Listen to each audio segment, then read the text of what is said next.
नमस्कार, मैं कुमार राव, आप देख रहे हैं स्टार मिथिला। झंझारपुर लौखा बाजार रेलखंड पर आमान परिवर्तन का कार्य चल रहा है।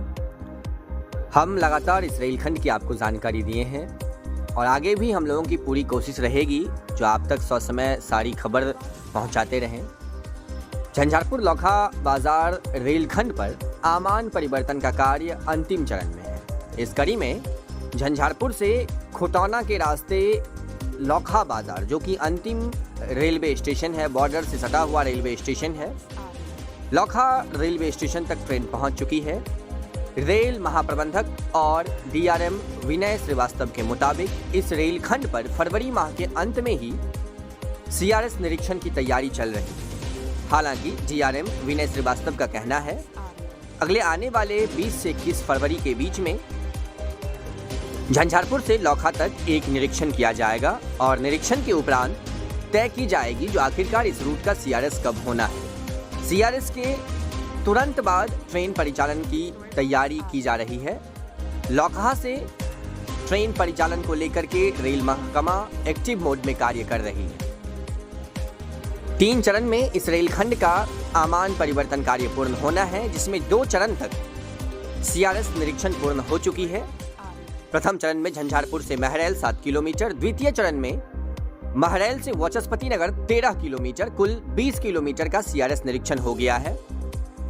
42 किलोमीटर का ये सेक्शन है, जिसमें 22 किलोमीटर का सेक्शन तृतीय चरण में शेष है, जिसकी सीआरएस की अनुमानित तिथि फरवरी माह का अंतिम सप्ताह बताया जा रहा है।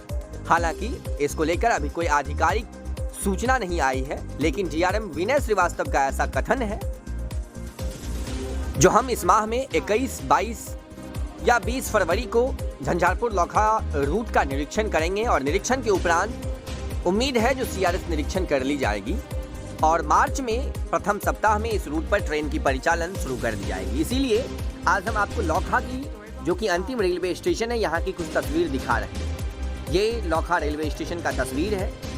सेट निर्माण का कार्य चल रहा है, साथ ही नई वाली जो पटरियां हैं उसको बिछाने का कार्य भी चल रहा है। लगातार इस रेलखंड पर झंझारपुर की ओर से मालगाड़ी ब्लास्ट लेकर पहुंच रही है, डस्ट लेकर पहुंच रही है।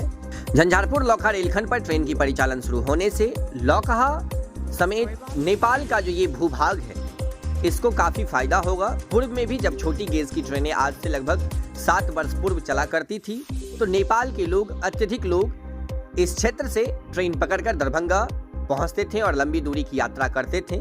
लेकिन आमान परिवर्तन का कार्य पूर्ण होने के बाद उम्मीद की जा रही है जो इस रेलखंड पर नई ट्रेनों के साथ साथ लंबी दूरी की ट्रेन भी शुरू की जाएगी, जिससे अपने घरों के नजदीक बने स्टेशन से लोग लंबी दूरी की ट्रेन पकड़कर यात्रा कर सकते हैं।